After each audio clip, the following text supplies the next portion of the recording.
오늘은 잠언 1장의 말씀을 가지고 전체의 한 부분인 사업이라는 제목으로 하나님 말씀 함께 나누겠습니다. 오늘 본문을 읽어보면 잠언 전체가 사실 그렇긴 한데요. 지혜라고 하는 것이 의인화되어서 등장하게 됩니다. 그리고 오늘 본문도 그 지혜가 주인공이 되어서 사람들에게 다가가는 것으로 시작됩니다.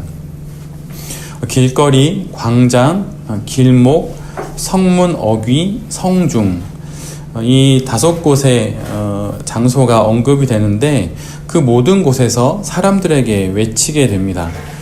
그리고 지혜 외치는 행위를 또 성경은 좀 더 자세하게 이렇게 표현하고 있어요. 부르기도 하고 또 높이기도 하며 또 지르기도 하며 바란다고 이렇게 말합니다. 달리 이 내용을 합쳐서 말하면 가능한 모든 곳에서 가능한 모든 소리로 힘껏 외치는 것이죠. 그런데 이런 지혜의 모습과는 달리 사람들은 그 지혜의 소리를 듣지 않습니다. 어리석은 자들은 그들의 이름처럼 버려야 할 어리석음을 오히려 좋아하고, 거만한 이들은 한껏 고양된 오만함을 쫓고, 또 미련한 이들은 떼어낼 수 없는 미련함에 갇혀서 오히려 지혜를 미워합니다. 외치는 지혜와 또 외면하는 사람들, 이제 가능한 모든 곳에서 할 수 있는 모든 것을 통해 돌이키고 돌아오라는 지혜의 책망과 권면은 이제 끝나게 됩니다. 그리고 지혜가 모든 것을 회상하듯 이렇게 말합니다. 내가 불렀으나 너희가 듣기 싫어했고, 내가 손을 내밀었으나 너희가 잡지 않았다. 이제 지혜를 무시했던 이들에게 재앙이 폭풍같이 임하고 두려움이 광풍같이 시작됩니다. 그러나 그때 제 아무리 지혜를 부르고 또 부지런히 찾아도 지혜를 찾을 수는 없습니다. 더 이상 지혜는 대답하지 않습니다. 모든 것이 이제는 늦어버린 것이죠. 지혜가 손을 내밀 때 그들은 받아들이지 않았고, 지혜가 책망하고 교훈할 때 받아들이지 않았기 때문입니다. 농사를 짓는 농사꾼이 씨를 뿌려야 할 여름에 씨를 뿌리지 않고 가을 들녘에 나가서 아무리 2-3배의 열심으로 씨를 뿌린다 한들 곡식을 거둘 수는 없습니다. 이와 같이 지혜의 외침을 외면한 그들은 이미 늦어버렸습니다. 이제 그들은 그들의 행위의 열매를 뿌린 대로 그대로 거둬야 합니다. 유진 피터스는 잠언에서의 지혜를 이렇게 정의합니다. 한번 잘 들어보세요. 지혜는 하늘에서처럼 땅에서도 가장 선한 일을 행하는 일상의 삶을 말한다. 지혜는 하늘에서처럼 땅에서도 가장 선한 일을 행하는 일상의 삶을 말한다. 달리 말하면 지혜란 주님의 기도처럼 하나님의 뜻이 하늘에서 이루어진 것과 같이 땅에서도 이루어지는 일을 행하면서 매일매일을 사는 것, 그것이 바로 지혜라고 하는 것이죠. 오늘 본문의 지혜는 바로 이 삶으로 우리를 오라 합니다. 어리석음을 벗고 또 거만함을 피하고 미련함을 떠나서 하나님의 뜻을 이 땅에 이루며 사는 것, 그리고 하나님이시라면 어떻게 하셨을지를 생각하고 그 일을 이 땅에서 하는 것이 곧 지혜라고 말합니다. 그리고 이 지혜에 온전히 반응하는 사람이 지혜로운 사람입니다. 제 아무리 사업이 잘 되고 또 사업의 길이 연이어 열려도 하나님의 뜻을 찾는 여정, 달리 말하면 하나님을 찾는 여정 위에 그 사업이 없다면 그것은 어리석은 것입니다. 언젠가 그 행위의 열매를 그대로 먹게 될 것입니다. 그러나 사업의 길이 잘 열리지 않는다 하더라도 만약 그것이 하나님의 뜻을 찾고 그것을 이 땅에 이루어가는 과정 속에서 일어나는 일이라면 그것은 여전히 지혜로운 일이요 울며 씨를 뿌리는 것이며 결국 기쁨으로 곡식단을 가지고 돌아오게 될 것입니다. 사업의 흥함과 또 어려운 그 어느 상황 속에서든 우리는 하나님의 뜻 그리고 하나님을 찾아야 합니다. 그러면 이것을 알게 될 것입니다. 지금 하나님을 찾는 자는 그가 생각하는 것보다 하나님이 가까이 계시다는 것을 말입니다. 그리고 하나님을 찾지 않는 자는 그가 생각하는 것보다 하나님이 멀리 있다는 것을 말입니다. 하나님은 우리 모두에게 이런 일, 예를 들면 하나님을 찾고 또 하나님의 뜻을 찾고 하나님의 뜻을 이 땅에 이루는 그 일을 이런 일들을 해보면 어떻게 했냐고 우리에게 물으시는 거예요. 특별히 그것도 사업을 통해서 이 일을 하라고 해보라고 우리에게 이렇게 사업을 주신 것이죠. 그러니까 사업을 하면서 하나님을 찾게 되고 사업을 하면서 하나님의 뜻을 찾게 되고 사업을 하면서 하나님의 뜻을 이 땅에 이루는 그 일들을 우리는 하게 됩니다. 오늘 본문의 지혜가 거리에서 그리고 시내 한복판에서 또 도로 한가운데서 또는 혼잡한 길모퉁이에서 사람들을 부르듯 그렇게 우리의 사업뿐만 아니라 우리의 가정도 우리의 삶 전체도 하늘에서의 뜻을 이 땅에 이루는 곳이요 방편이 되어야만 합니다. 그렇게 날마다 모든 곳에서 모든 소리로 우리를 그렇게 초대하시는 것이죠. 빌리 그리함 목사님이 이런 말을 했어요. 사실 이거는 칼바르트의 이야기를 좀 이렇게 바꿔서 하신 말씀인데 이런 말입니다. 당신이 돈을 어떻게 사용하는지를 나에게 말해준다면 나는 당신이 어떤 사람인지 알려주겠다, 이런 이야기를 했어요. 그러니까 어느 누가 돈을 이렇게 저는 사용합니다 라고 만약 말해준다면 그것을 보고 당신이 어떤 사람인지를 나는 말해줄 수 있겠다라고 하는 것이죠.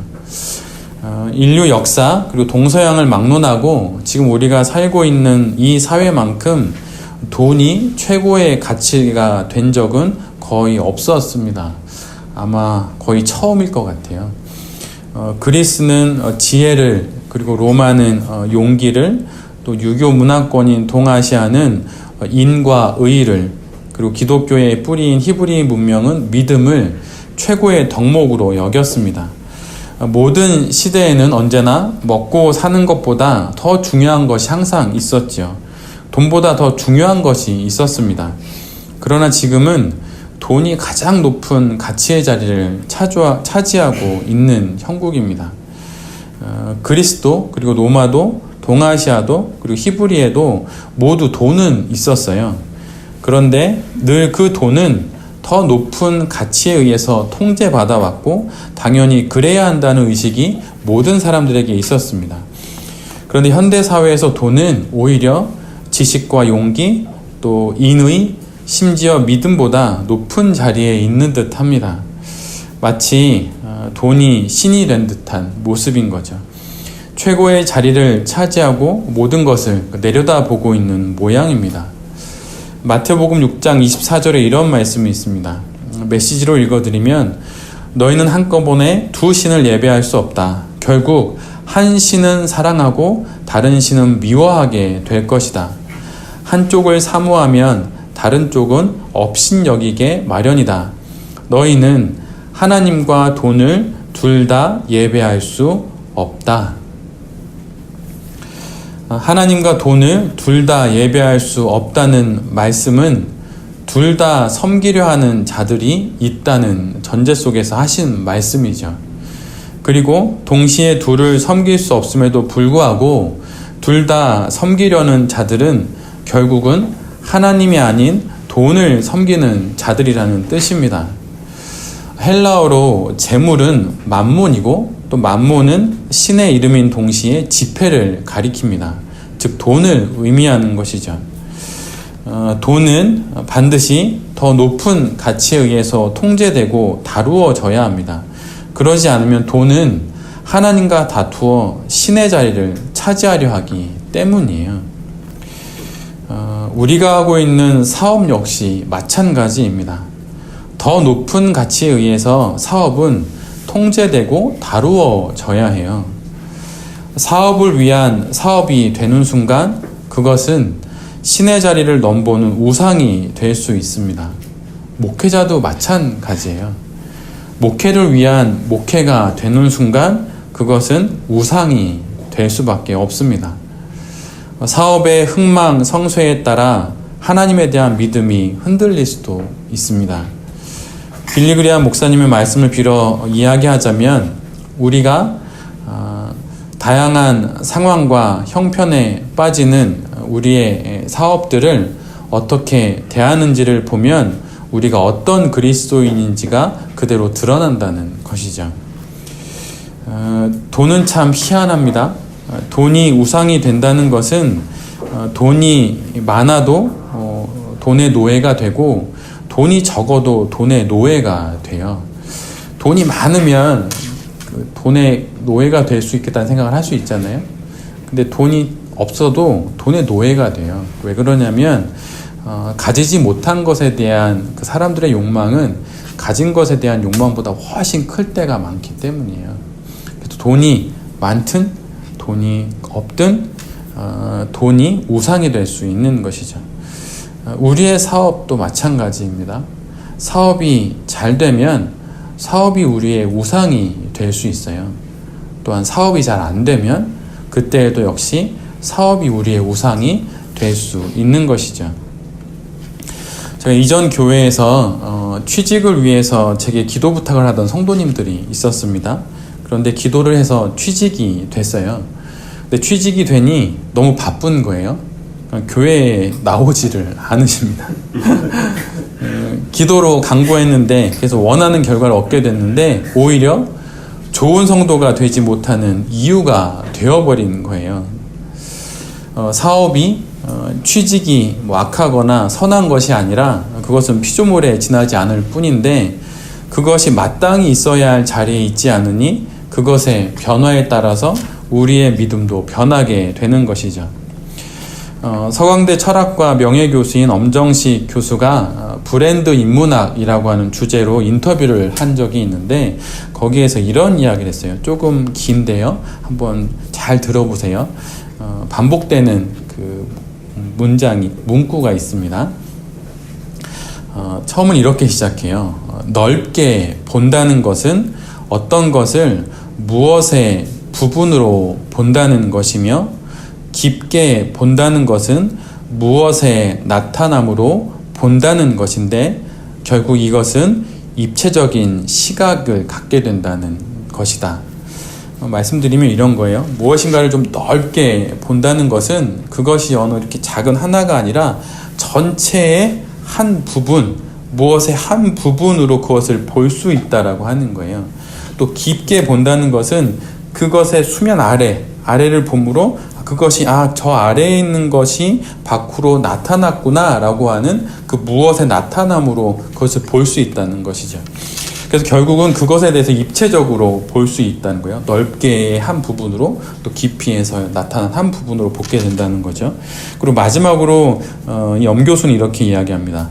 멀리 본다는 것은 무엇을 예측적인 관점으로 바라보는 일이다 라고 한다는 거예요. 그러니까 지금으로부터 아주 멀리 먼 시선에서 지금 이것을 본다는 것은 이것이 단순히 오늘 여기서 끝나는 그 일이 아니라 저기 먼 어느 시점으로부터 봤을 때 이쯤에 있는 거구나 라고 예측하고 이거를 본다는 거예요. 근데 우리의 사업 역시 마찬가지입니다. 우리가 우리의 사업을 넓게 보아서 그것이 하나님 아래에 하나님 안에 있는 한 부분임을 알아야 하는 거예요. 그리고 사업을 깊게 보아서 수면 아래 깊은 심연에 있는 그 하나님의 뜻이 밖으로 나타난 것이 내가 하는 사업임을 알아야 한다는 것이죠. 그리고 멀리 봄으로 내 사업이 궁극적으로 도달하게 될 하나님의 그 뜻의 관점으로 나의 지금의 사업을 봐야 합니다. 마치 철로역정의 그 크리스찬처럼 말이죠. 내가 가야 하는 그 마지막 그 지점을 바라보면서 지금 나의 이 길을, 이 삶을 이렇게 확인하고 걸어가듯이 그렇게 봐야 한다는 거예요. 마치 X좌표, Y좌표, Z좌표를 통해서 어느 것의 위치를 파악하듯이 그렇게 내 사업이 있어야 하는 위치를 알고 그곳에 내 사업을 둬야 한다는 것입니다. 그럴 때 사업에 잘 되고 못됨에 따라 우리의 믿음이 흔들리는 일은 줄어들게 될 거예요. 사업이 너무 잘 되면 그것이 한껏 고양되어서 제가 앞에 말씀드린 취직을 위해서 간절히 기도했는데 원하는 직장에 들어가서 그것에 한껏 이렇게 취해서 내가 있어야 하는 위치를 벗어나고 다른 데로 가게 되는 거죠. 사업이 잘 안 될 수 있습니다. 그럼 그것을 통해서 사업에 더 막 매달리게 되지요. 그런데 반드시 기억해야 하는 것은 우리가 하고 있는 이 사업은 나에게 있어서 전체가 아니에요. 전체의 일부입니다. 그 시선을 놓치는 순간 사업의 흥함과 사업의 어려움에 따라서 때로는 목숨을 달리할 수도 있는 거예요. 사람이 절망하는 이유는 바로 그것입니다. 그게 전부인 것처럼 보이니까 그것이 더 이상 희망이 없으니 그냥 그것이 끝이라고 생각하는 거예요. 근데 결코 그렇지 않습니다. 여러분 혹시 하시는 사업 가운데 어려운 일을 만나서 이 사업을 접어야 할 수도 있어요. 근데 그때 여러분 반드시 기억하십시오. 이거는 전체가 아니에요. 전체의 한 부분, 일부입니다. 그리고 너무 사업이 잘 되나요? 하는 일들마다 잘 풀리나요? 여러분 그것으로 인해서 한껏 마음이 고양되어 들뜬다면 여러분 그때 기억하셔야 해요. 그것은 전체가 아니에요. 아직 그것은 모든 것의 한 부분에 지나지 않은 것입니다. 사업의 그래서 최종적인 목표는 크리스찬의 삶을 유지하는 도구이긴 한데 그 도구의 위치에서 하나님을 찾고 하나님을 만나고 그분의 뜻을 이루는 수단이 되는 것입니다. 그리고 물론 하나님을 찾고 하나님을 만나고 그분의 뜻을 이루는 수단이 사업 아닌 다른 것도 있어요. 그렇게 수많은 것들 중에 일부가 바로 사업이라고 하는 것이죠. 그런데 여기 베렙에 있는 모든 우리 베렙 가족들에게는 하나님이 그런 도구와 수단으로 사업을 주신 거예요. 이 사업으로 나를 찾으라고, 이 사업으로 나를 만나라고, 이 사업으로 하늘에서 뜻이 이 땅에 이루어져야 하는데 그 뜻을 이루는 수단으로 이 사업을 사용해 보라고 우리에게 준 것입니다. 저에게는 목회가 그렇게 된 거죠. 목회를 통해서 궁극적으로 제가 해야 될 것이 무엇이겠습니까?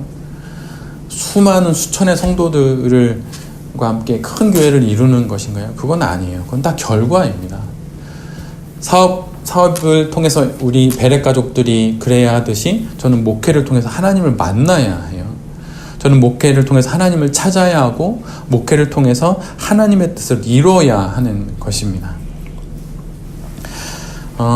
여기 있는 모든 베렙의 가족들이 자신의 사업의 흥함과 또 어려움을 넘어서 내 사업을 넓게 또 깊게 멀리 봄으로 나의 사업이 하나님 아래에 있는 한 부분임을 알게 되기를 빕니다. 그리고 사업을 통해 하나님을 만나고 하나님의 뜻을 찾고 하나님의 뜻을 이룸으로 하나님이 그토록 찾으시는 이 돈이 우상이 되고 대단한 권력이 되고 대단한 힘을 발휘하는 이 세상 속에서 하나님께서 그토록 찾으시는 그 사업가들이 되실 수 있기를 간절히 기도드립니다. 아멘.